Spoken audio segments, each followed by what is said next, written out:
a time and place away from time and place that is right here and right now is crucial to our own well-being and our own ability to not only create, but be in the world. Welcome to the Creative Solutions Podcast. On the show, it's my job to tease out the creative solutions my guests are coming up with to change the world through creativity, social action, and mindset. I also give you tips and techniques so you can do the same. This episode is brought to you by my class, Meditation for Busy People, where you'll learn how to relieve stress and discover clarity and joy in just 5 minutes a day. It's also brought to you by the Brain FM app and this podcast's host, Podbean. Also, follow the podcast on Instagram or TikTok and check out our shop for merch, music, and musings. The links are all in the show notes. Hey there, and welcome to the Creative Solutions Podcast. I'm your host, Isolde Trachtenberg. Thank you for being here. This is fantastic. I'm super glad that you're here. I want to talk about Facebook jail for a minute.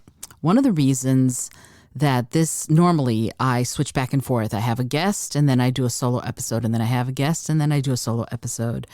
And this week I have 2 solo episodes in a row because I got put in Facebook jail because somebody hacked my account. So this is my little tip to you. Make sure you have 2-factor authentication on, which I did, but they got me anyway. But yeah, go through and do a Facebook checkup just to be sure. And the reason I'm saying this is because one of the ways that I let you know about the great guests that I'm going to have on the show is that I post about it on Facebook or Instagram or whatever. And it's interesting to see what happens when you can't access your social media. Facebook and Instagram are my 2 primary ones. So I was kind of going, felt a little dead in the water. Anyway, so yeah, this is my little PSA. Please secure your account, whatever account you've got that you use a lot. Because at any minute, somebody could hack into your account and using your account post some really incredible, awful, and by incredible, I mean incredulous. Holy crap. I don't know what they posted, but apparently it was very bad. And it seems like it's coming from your account. So that's really creepy and weird. And so secure your accounts for all your socials. Make sure you've got great passwords for everything. All of that. Just do it. It's really important. I'm here to tell you because it was days. Now, what's interesting about it having been days since I had been able to get on social is I got a lot more done. Isn't that interesting, right? So taking sort of an enforced break and looking for the silver lining, it really is that. Oh, wait, I'm not spending time on Facebook scrolling or what they call doom scrolling, seeing all the horrible stuff that's out there. And there's plenty to be horrified about right now. But what it allowed me to do is work on my play and work on my writing and work on this week's episode. And I just got a lot more creative stuff done because I couldn't get on Facebook. So I've decided I'm going to be limiting my time on all my socials from now on just to see what that's like, see how much more I get done, see how much more I can dream up, I said something the other day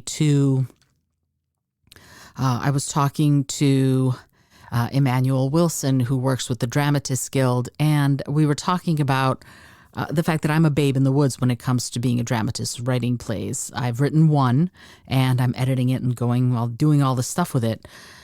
But I'm a newcomer, right? I've written a bunch of books, but I'm a newcomer to writing plays, and I'm very excited about this play. I love the fact that I wrote it, but I don't know what to do as a playwright in the sort of business world of being a playwright. And so I said to him, I really want to know what my rights and responsibilities are as a playwright, but I also want to know what my possibilities are. And he went, ooh, I'm going to steal that. That's awesome. And it's really true. Like, what are your rights? What rights do you have as a dramatist? And they are different than if you're a screenwriter or an author. And I should do an entire episode on that because the legalities of that are fascinating and also a little daunting because you have very different rights if you're a dramatist versus if you're a screenwriter or even an author. So it's like, take a look at that. If you're a writer of any kind, take a look at what your rights are. But then you also have responsibilities to the people who might be publishing your book or creating a movie out of your screenplay or mounting your production if you've written a play or something like that. What are your responsibilities as a dramatist? But then what are the possibilities? What are the things that you can envision and imagine and make real based on being creative of one sort or another. And I just had an interview today with the artist Eric Foyer, and we talked a lot about that. Like, what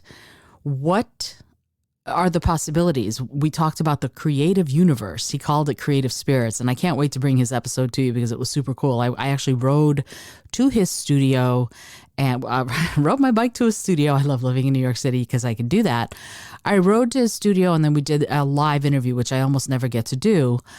And we were talking about the creative universe, that the universe itself is infused with a sense of creativity and a sense of possibility and a sense of imagination and a sense of magic. I mean, seemingly magical things happen every instant of every minute of every day all over the universe, from the oldest stuff, the quasars and pulsars way far away, to what's happening when my cat jumps up and headbutts me and wants to be petted, right? So there's lots of magic in the air.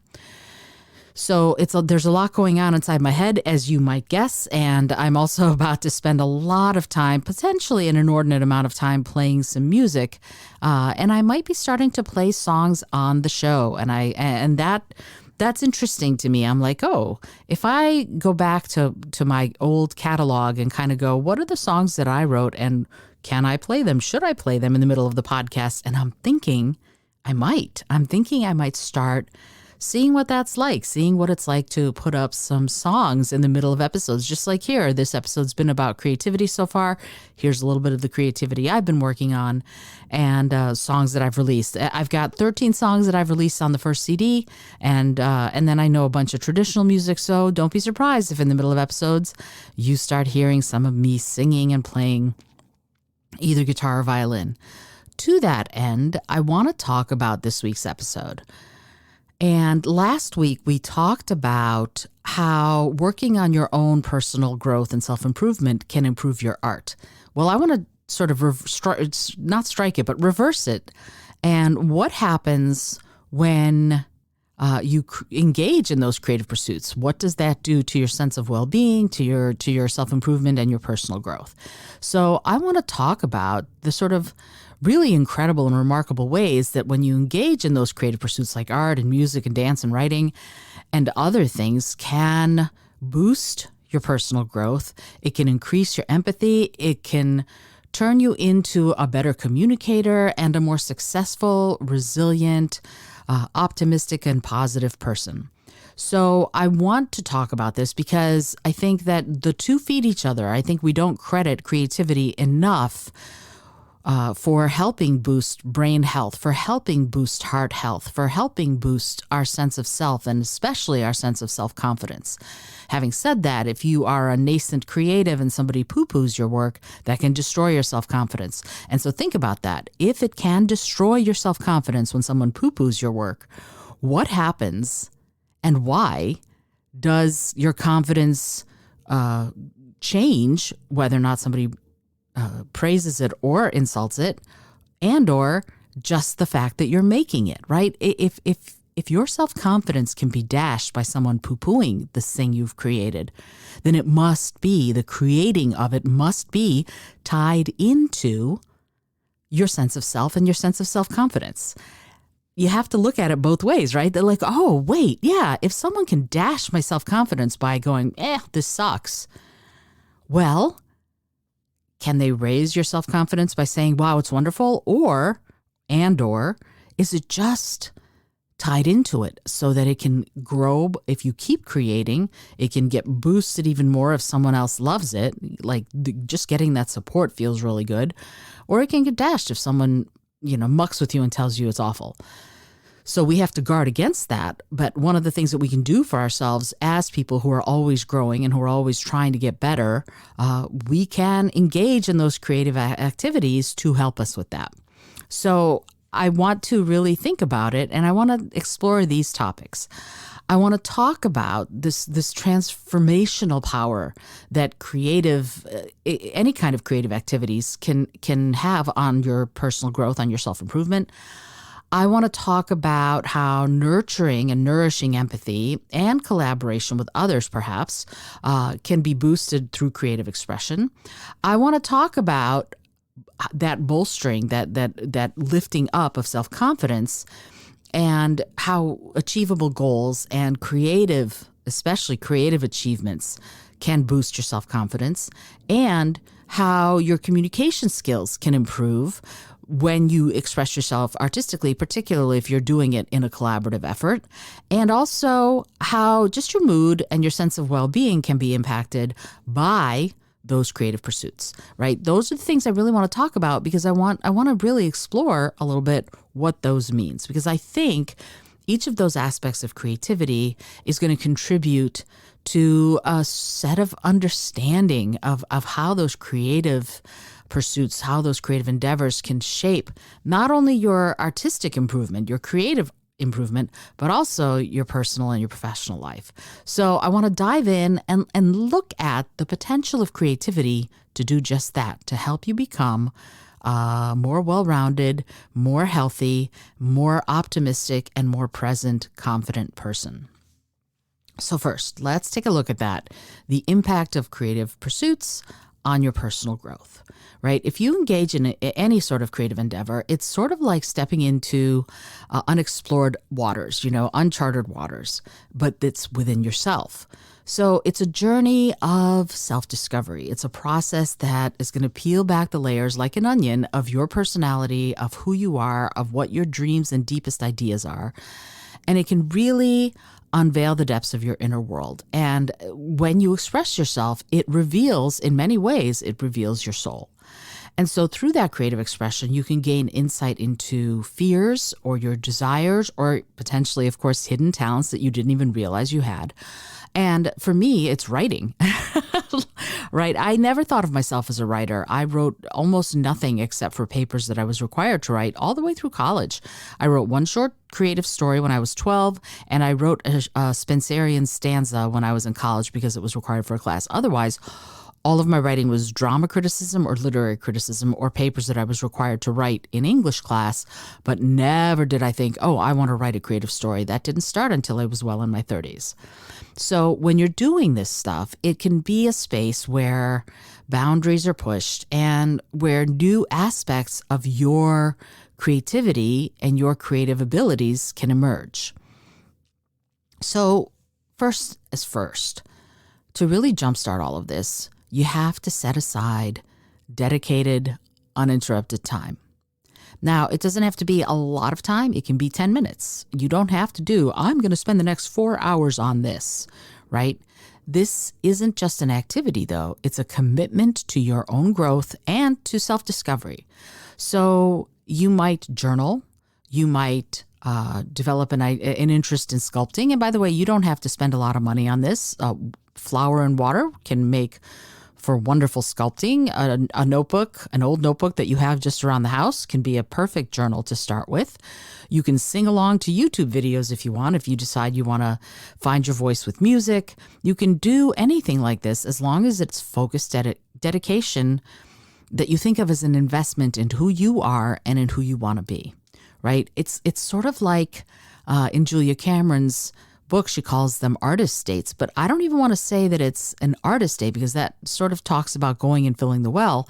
I kind of want to, I'm going to call it a creative date, right? It's your potential. It's your inner artist that you are finding and making friends with. So I'm going to encourage you to consider establishing some sort of a creative ritual. It's a time and place, away from time and place, where you can immerse yourself in whichever creative pursuit that you want to try, right? It can be a little tiny corner where you live.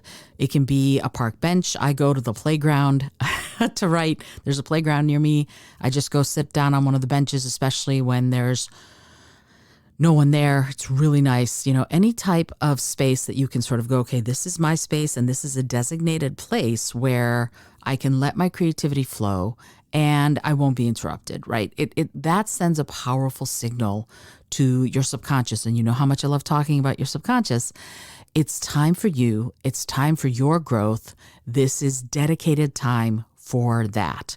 So if you can dedicate conscious space and conscious time, and again, it doesn't have to be much. It can be a chair with a notebook.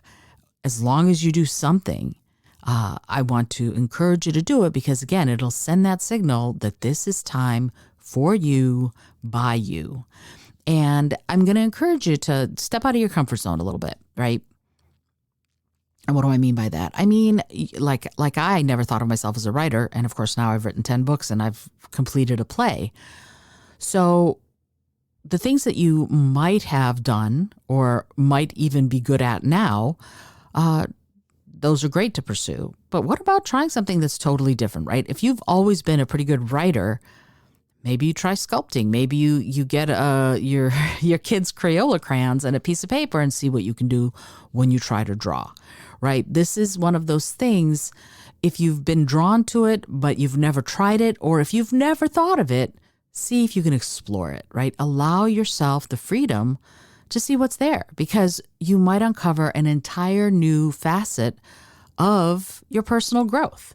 Because this whole path, this journey is yours and yours alone. And whether or not you're going to paint or play music or write words, whatever it is you're going to do, that's a step in your evolution as a person, as a unique individual on the planet. So I encourage you to embrace the process and cherish all the discoveries. Watch as those creative pursuits become sort of a mirror that's going to reflect your depths to you. How cool is that? And I think that's the magic of it all, right? Is you get to learn about yourself while you're creating no one else in the world could have created, right? That's the thing. It's something that would be uniquely, individually yours. No one else has thought of it in this way. No one else put pen to paper in this way. No one else made that note, just you. And there's a certain set of self-confidence sort of markers that you will find that you can check off as things go.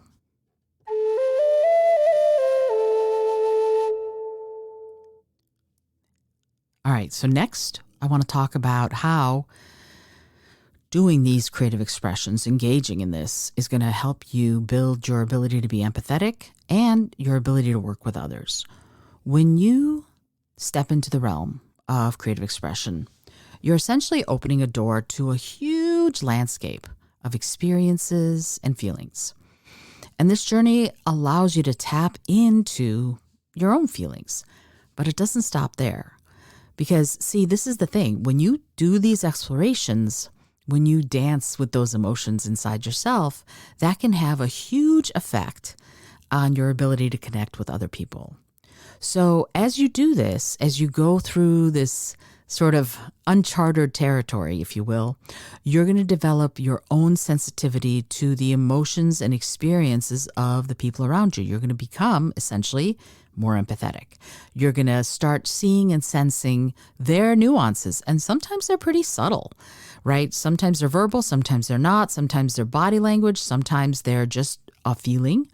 And that perception, that ability to perceive is going to become a sort of bridge. It's going to allow you to connect with other people on a level that isn't just the surface, right? It's going to transcend the surface connection to go deeper. And that's one of the things that's so important, right? So here's another technique that you might want to try. You can try to cultivate empathy through that creative pursuit, whatever it's going to be. If you look at selecting a project or a thing to do that's going to be infused with shared human experience. So, for example, if you're going to write, think about writing a story that is going to highlight or illustrate a universal emotion like love or loss or triumph or jealousy, even whatever it is, right? If you delve into these emotions that so many other people have felt or continue to feel, you're gonna strengthen your own abilities to be empathetic, and you're gonna create a piece of art that's going to be incredibly relatable. So that collaboration that you might have is going to be another facet of this, right?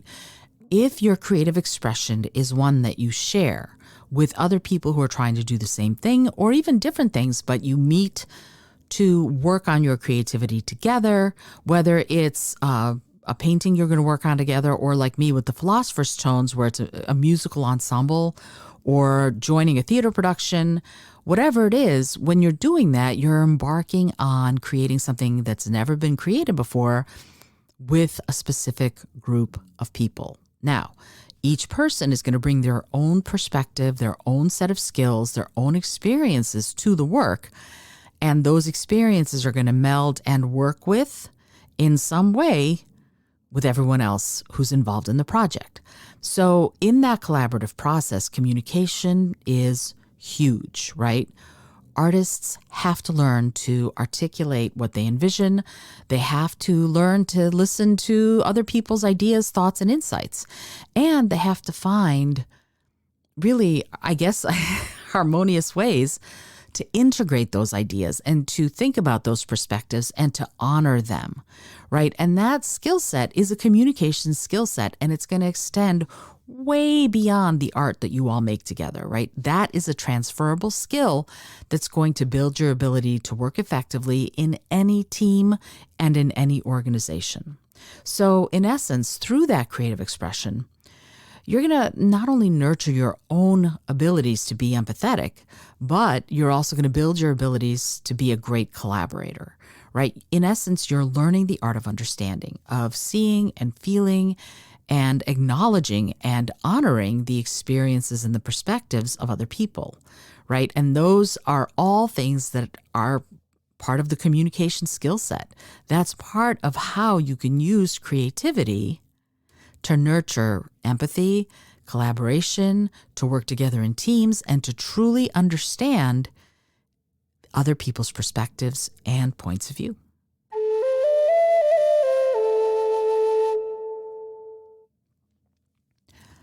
All right, this next one is so important, I can't even tell you. It's about how we can use creativity to boost confidence. And that's a big one, right? When you engage in creative activities, it offers you a platform, right, to not only meet and rise above challenges, but to really celebrate whatever you achieve, regardless of whether or not they're small, right? And it's something that Eric Foyer, who I talked to today, as I mentioned, talked about. He said, I believe in celebrating the tiniest successes, which if you've listened to this show at all, you know he was singing my song because it's exactly how I feel. Whatever win there is, whatever success there is, I do a little dance because it helps me understand that those are all part and parcel of building that sense of joy and expansiveness, right? So it basically allows you to build a platform of self-confidence. Every time you achieve something, you finish a chapter, you start a drawing, you finish a drawing, you sing a song, whatever it is, you do a little dance, make a little love, get down tonight. It really, it's a way of removing some of your own limits by building that self-confidence. And it's going to permeate other aspects of your life, from your relationships to the things you do at work. And in order to do this, in order to sort of boost your self-confidence via your creative outlets, I think it's essential to have specific goals. They call them SMART goals. You've probably seen them, people talk about them. But the important thing is that these goals, if they're achievable and you don't make them too big, they are little markers along the way that they give you sort of a ding of progress. Ding, you did that. Ding, you did that. Ding, you did that. So if you're, for example, going to paint, then challenge yourself to complete a certain number of paintings within some sort of defined time frame. And make it something that you can do, right? Don't go, I'm going to paint 10 paintings in the next 2 days. That's probably not realistic. But if you say 10 paintings in the next 2 months, all of a sudden it becomes something that potentially is more doable. And having that tangible idea like, oh, this is my goal, it's going to provide direction to your process, and it's going to allow you to track your growth over time. Now, one of the things that I did when I was doing my painting a day, I asked for people to give me suggestions of what they wanted to see me paint. And my friend Tamara, yay, Tamara, shout out to you, said, hey, I want you to paint your version of Vincent van Gogh's Starry Night. And I went, okay, right, sure. Yeah. But I tried. And one of the things that I did is I took pictures of my progress along the way. And there's this and there's that. And actually, if you listen to last week's episode, I talked about this, and I also put those images in the show notes because you can see the progress. You can actually look the painting, the picture of the first time I took a picture of the painting, the second time, the third, the fourth, and the fifth. And you can see the progress as I went. And each one was a stopping point. And no, I wasn't finished until I was finished, but I could see the progress. And our subconscious minds love that. They love symbols, and they love visuals, and they love seeing the checkbox. Our subconscious tends to love that. Whew, it's a physical marker of what you've achieved. And it's a symbol of your ability to follow through on what you've committed to do. Right? So every time you play a chord, every word that you write, you're reinforcing that belief in yourself and in your creative abilities. And as you spend more time doing this body of achievement is going to be, it's going to be a powerful pool of confidence that you can draw on no matter what it is that you're pursuing. No matter what goal you have, you're going to have that well of confidence to draw from when you need it. And I want to encourage you not to shy away from rising to those challenges, right? If it's a creative pursuit, confronting challenging times or experimenting with new ways of doing things expands your abilities, and it demonstrates to you that you're capable of pushing those limits, right? That you're capable of jumping out of your comfort zone. And that willingness, that ability to take risks and to meet those challenges head on ends up being kind of a real statement to your subconscious that you have resilience and that you have the confidence to try new things. Because I want to encourage you to remember that confidence can be nurtured. It's a skill. It can be developed. Like any other skill, you can build your ability to be confident in no matter what situation you find yourself. So by setting those goals and meeting those challenges and celebrating your achievements, you're going to boost your creative confidence, and you're going to sort of cultivate that mindset, right? This podcast used to be called the Creative Mindset Podcast way back in the day. And I love that it was called that because it was allowing me to think of myself as a creative in my mind. And it helped me just boost my own self-assurance. And that serves me in so many other areas of my life. And that's one of the things that we can do to build our confidence, is to allow that creative set of pursuits to transform how we think about ourselves.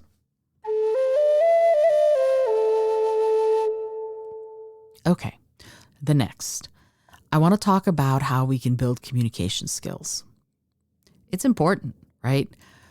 The artistic way of doing things is a language, right? It speaks to the soul, maybe not word to word, except for writing, of course, or music. But when you're being creative, when you're expressing yourself, some part of what you're doing or saying translates to other people. They get some sort of communication from it, right? It's not mere words. There's something in the realms of emotions and experiences and our subconscious itself that is going to get communication from whatever it is, whatever art you're creating or you're experiencing, depending on which side of it you are. And it goes beyond verbal communication. It's more than that. And when you engage in that creative pursuit, whether it's painting or dancing or playing a musical instrument, it's another form of expression. And that very fact that it's an expression allows other people to be moved by that expression, to receive some sort of communication or intention from that expression. So if you're a dancer, for example, you're using motion to tell your story, right? You're a storyteller, and the fluidity of your movements, your gestures, the rhythm that you use, you convey a narrative that's going to resonate, that's going to communicate with your audience. And it's a nonverbal communication, right? But it's still a really powerful tool for expressing some of those really complicated emotions, feelings, ideas, and symbols. So dance teaches you the art of storytelling through motion. And that's a skill that you can apply to just about any form of communication, whether it's verbal or nonverbal. So to elevate those skills, here's what I'm going to ask you to do. I'm going to ask you to consider cross-training in different mediums, right? If you're primarily a writer, as an example, see if you can do the visual arts. Like I was primarily a musician and I decided to venture into writing. And after doing writing for a long time, I went, you know what? I'm going to go into visual art. I'm going to see what that's like and I'm going to do an art piece a day for a year. And when you experiment in that way, it is going to allow you to communicate using shapes and colors and textures. If you're a painter, it's going to allow you to communicate using motion if you are a dancer, and you're going to be able to use symbolism, whether it's through your motion, through sound if you're a musician, or through the written word, or through images and shapes and colors if you're into drawing or painting. You're going to be communicating through those. So, as I said, if you're a painter, you might try music. If you're a writer, you might try dance. Try and compose melodies and try and compose harmonies. And if you happen to have ever played a musical instrument, try and do that too, right? Allow yourself to create a landscape in a different way than you're used to creating. And it's still, because you've created before in one way or another, it's going to still speak from your heart and speak from your soul. And that, whatever that communication is, it's going to say something to the hearts and souls of whoever experiences what you've done. So this is going to not only expand your creative toolbox, it's going to really improve your ability to convey some of those complicated ideas through other means than you normally would do. And if you do this as a collaboration of some sort, that can also help your communication skills, right? So if you start collaborating with other people, whether it's in a band or a dance troupe or a visual arts group that's doing a project together, you're going to be challenged to reconcile your individual contributions into that holistic whole. And that's going to require clear communication. It's going to require lots of active listening, and it's going to require the ability to adapt and to respond to the ideas and expressions of the people you're collaborating with. So if you're immersing yourself in creative expression and exploring different artistic ways of doing that, you're going to really sharpen and create a dynamic set of communication skills. You have to, by necessity.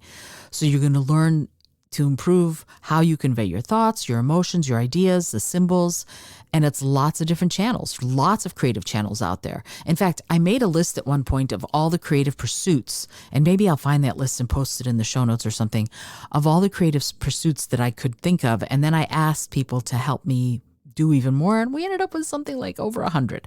So there are lots of different ways that you can try to build some of those skills. And that's how those practices can really elevate your communication prowess, because it's like learning a new language, right? If you're used to singing and all of a sudden you decide to try and sculpt something, it's like taking the first steps when you're a baby. You're learning a brand new way of being in the world.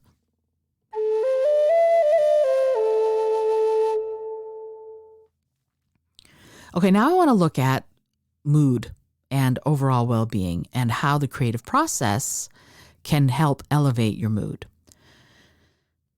So it's like going to a spa, to an emotional spa, because when you really pursue some sort of creative endeavor, you are starting on the path of a sort of rejuvenation emotionally, right? You can enter a state of flow, which is my favorite way of creating. All of a sudden, it's been hours and I look up and I'm like, oh, when did it get dark? Because I've been so in the flow of creating that I wasn't even aware that time was passing. And I love that. Time fading away is one of the most beautiful facets of creating for me, because in that state, I get to be completely present in the moment. I'm fully immersed in the act of creating. And those moments are really deeply fulfilling for sure, but they also boost my mood, right? And I think they'll boost yours too if you decide to try it. Being in the flow, and again, Eric Foyer and I talked about that, being in that state of creative flow, it can really make you present, for sure. It can make you right here, right now. A time and place away from time and place that is right here and right now is crucial to our own well-being and our own ability to not only create, but be in the world. And when you're doing that, it sort of becomes a state almost of meditation, right? The stresses, the worries, they kind of fade away because you're present right here and right now. And engaging in that allows you to let go of whatever stuff is going on, and you can find solace, you can find peace, and you can find a certain level of joy. Even if the creating act itself is frustrating in the moment, it's still a very different kind of frustration than daily frustrations. It's a frustration that is creative in nature. You're trying to create something that's never existed before. And it's a form of self-care that's going to nourish your soul, and it's going to nurture you, and it's going to provide a sense of space away from whatever pressures are going on in your life. And I recommend it super highly because I think it's super important to do. And I think one of the things that is a benefit of this meditative sort of state is you get to be present. But present means, like I said earlier, it's not just, oh, I'm here. It's find a space that's just yours. Even if it's tiny, make it a designated, dedicated space to be creative. And let it become a sort of sanctuary, right? I have a little office in my apartment, and it's got a lot of stuff, and it just made me realize I need a space that's just mine to do some of this. And I don't know how I'm going to do it, but I think it's important for me to do it because it serves as a sort of a visual reminder that when I'm here, when I'm in front of my creative area, that is what I'm doing, that I'm here for that, and that I am deserving, that I am worthy of having that dedicated space, right? It's a way of nurturing your soul, and it's a way of finding joy in the very act of creating. And each time you step into that space, you're really reminding yourself of your own commitment to your own mental and emotional health. So whether or not you're going to find that peace of mind in painting or writing or dance or whatever it is, allow it to become a sort of an inner sanctum for yourself, your deepest self, and allow it to comfort you, right? Allow it to become a refuge that's away from all the demands of everything else that you're supposed to do. Your time creating is sacred, and allow it to be that. It's so important to have that sort of separation of church and state, if you will, that separation between everything else and your time to be with you, and your time to be with your imagination, and your time to be with your inner artist. Because really, creative pursuits are not ultimately merely hobbies. They're tools that have the potential to change every aspect of your life. They're pathways to personal transformation and evolution. They are really kind of seeds that can become mighty oaks. When you make art or music, or when you dance or any form of creative expression, you're not just creating something tangible. You are really going on a journey, on a profound journey of empowerment, and more importantly, to me anyway, self-discovery. So every note, every step you dance, every stroke of the brush on a canvas is a testament to your feeling of worth, that your inner world is important, and that your emotions and your thoughts and experiences are valid.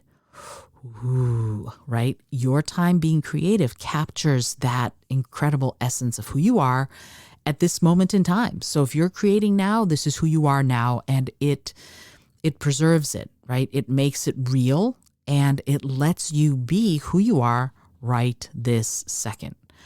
And there's a recognition there, I think. You know, I said this to Eric again. Eric is almost here right now. I read this somewhere, and I don't remember where, or I'd give you a citation, but it said that when someone criticizes you, or critiques your work, I should say, and something feels like you recognize it, then there was something that you were kind of probably thinking of subconsciously. Oh, I could have done this differently. And it's almost a recognition. Oh yeah, there's something there. And if there is no recognition, then probably it's not something that's going to work for you to modify. Well, it's the same kind of thing here. When you're spending time in creating, you are going to recognize aspects of who you are. There's going to be this space is familiar. And the reason it's familiar is because we are inherently creative beings, right? It's going to give you the opportunity to really think about how you create in the world, how you act in the world, how you move in the world, and how that creative spirit can permeate and fulfill other aspects of your life, right? It's going to boost your empathy. It's going to allow you to understand other people's points of view and connect with them on a deeper level. It's going to boost your confidence. It's going to give you a sense of self-assurance, and it's going to build your ability to connect and express your ideas. I mean, wow, how cool. And as I said, more importantly than probably all of those, it's going to elevate your sense of well-being. It's going to allow you to develop a sanctuary of self-care and rejuvenation, and you're going to have something cool that you've done at the end of it.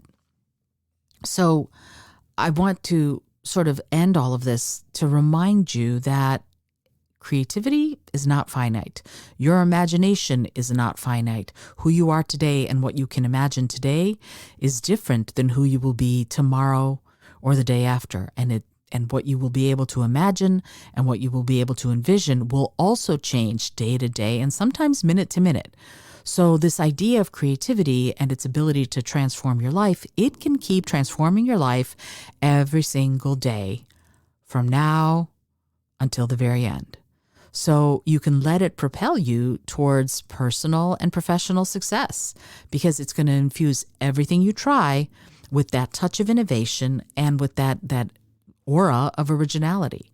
So I'm going to encourage you to embrace your creativity, to nurture it, to love it, to commit to it, and see as it sort of transforms you into a more successful, empathetic, and thriving person. And that is the really amazing power of creative expression. I hope that you have enjoyed today's episode. This has been so much fun for me to explore. I love this topic, as you might be able to tell.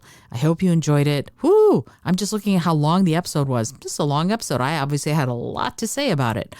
If you have questions about this, this is what I coach people on. I coach people on how to live their best lives and do their best work through creativity and through their inner creative soul. So I would love you, if you want to get some coaching around that, as well as how to make time for your creativity, how to get more productive so that you have more time to explore your creativity, get in touch with me. I'm going to have a link to a discovery call. You can book a discovery call with me and see if you and I could work together for me to be able to coach you to get to that place where you feel fully alive and fully thriving and just enjoying the crud out of your day-to-day life. This is Isolde Trachtenberg for the Creative Solutions Podcast, reminding you to be bold, be creative, and most of all, be kind.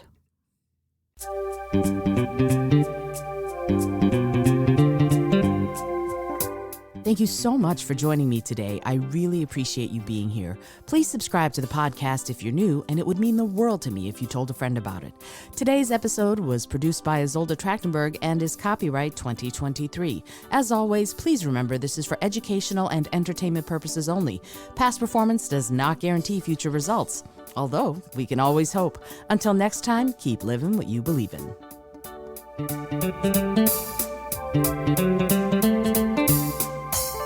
Thank you.